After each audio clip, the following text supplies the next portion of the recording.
What happens when you take the most dangerous man alive and push him too far? Imagine this. You're a trained Marine, a warrior, a man who survived the worst battlefields on Earth. You finally come home, take a breath, and try to live a normal life. And then, in one single moment, someone takes everything from you.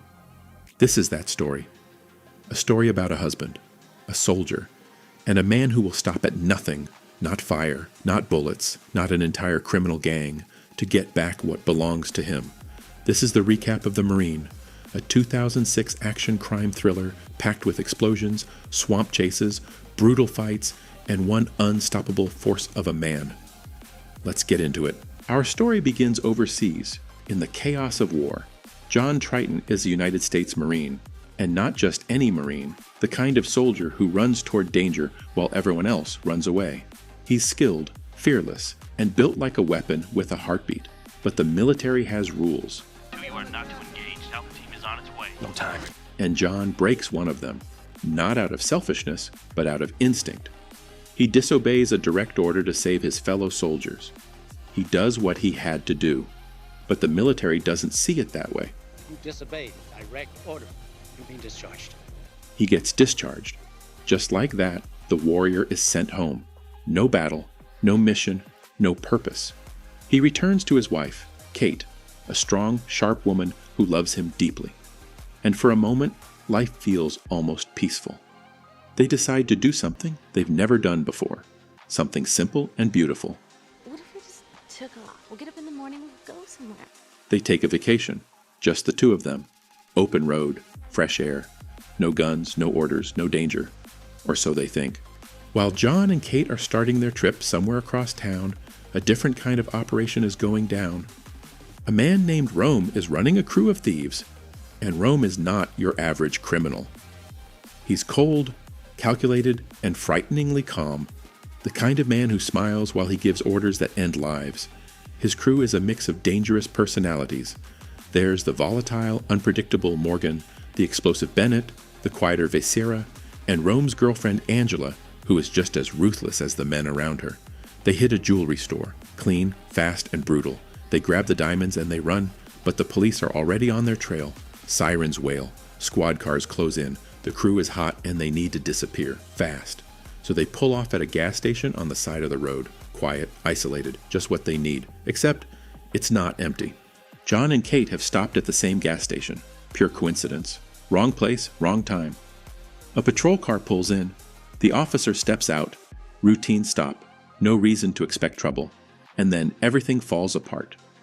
Morgan doesn't hesitate. He kills the officer, just like that. Cold blood. Rome wounds the second cop before he can react.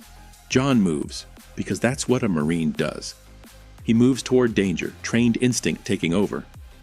But before he can act, Bennett grabs a fire extinguisher and slams it into John's head hard. John goes down. Kate screams, and the criminals drag her with them. She's their insurance now, their hostage, their shield. Morgan turns back toward the gas station and shoots the fuel tanks. The place goes up like a fireball, a roaring, devastating explosion, and John is inside. For a moment, it looks like it's over. But then, through the smoke and fire, something moves. John Triton walks out, burned, bruised, bleeding, but alive. Because that's what Marines do. They survive. He spots the abandoned police car, he gets in, and he goes after them. What follows is a brutal chase. The criminals open fire, every single one of them, unloading everything they have at that patrol car. Through a construction zone, down a narrow road, to the edge of a lake. Under a storm of bullets, the car goes off the road. John plunges into the water. The criminals keep moving. They figure he's dead. They figure wrong, because John Triton doesn't stop. Not for water, not for fire, not for anything. Rome makes a decision. Forget the roads. The police will be everywhere. They go through the swamps instead. On foot, slow, hidden, and dangerous. Kate is still with them, still fighting. She argues with the group, refuses to be silent, refuses to be broken. Every time she pushes back, Angela hits her. But Kate keeps pushing. That woman does not give up. Meanwhile, the tension inside the group is building. Morgan is spiraling. wild and unpredictable. He and Viscera get into it. Things get dangerous fast. And Rome, ever calculating, makes a cold decision. Viscera has become a problem, so Rome solves it. He shoots Viscera without a second thought and leaves the body in the swamp for the alligators. That tells you everything you need to know about Rome. He will cut anyone loose the moment they stop being useful. John, soaking wet and relentless, picks up the trail. A local officer tries to stop him, tells him to back off, let the police handle it. They took my wife. John barely acknowledges him. He's not stopping, not for anyone. The gang finds an old shack deep in the swamp and settles in to rest. John is close, but a pair of desperate fugitives ambush him in the dark, trying to take him down. Bad idea. He handles them both quickly, doesn't even slow his pace. He picks up a knife that fell from Viscera when he was killed, a small detail that becomes very important very soon. He reaches the shack. Rome sends Morgan outside to get the electricity running. Morgan never comes back. John takes him out silently, in the dark, with the knife. Quick, clean, gone. Then Bennett goes out to check on Morgan. He doesn't come back either. John finishes him. A brutal, up-close fight that ends with Bennett down and not getting back up. John drags the bodies beneath the shack. He's moving like a ghost now.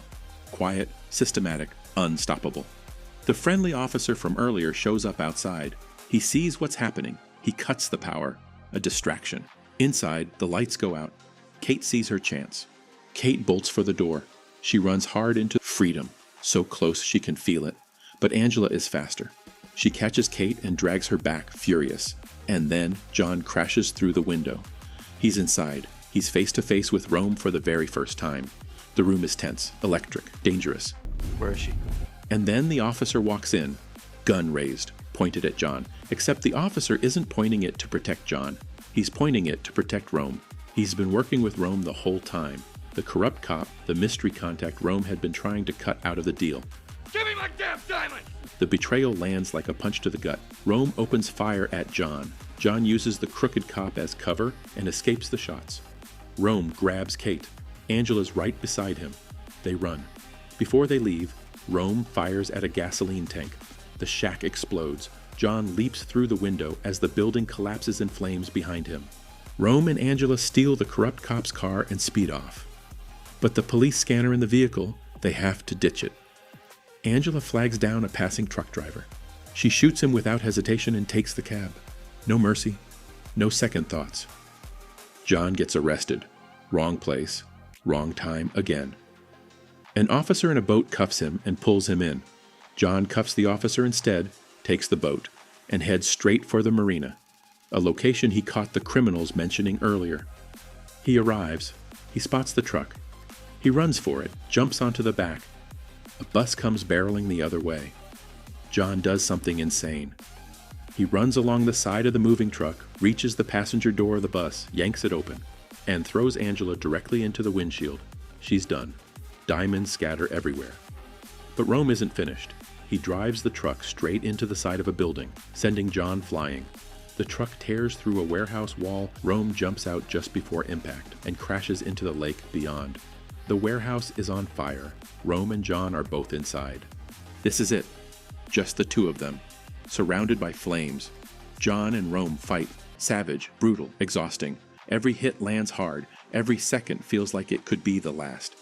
John gains the upper hand. He buries Rome under a pile of heavy debris. The man is buried. The fight should be over. John doesn't stop to celebrate. Kate is in that sinking truck cab, handcuffed and going under. He races to the water, dives in, finds her, and drags her to the surface. She's not breathing.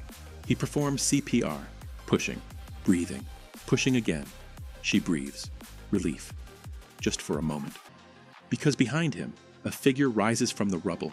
Rome wraps a chain around John's throat from behind, choking him, crushing the life out of him.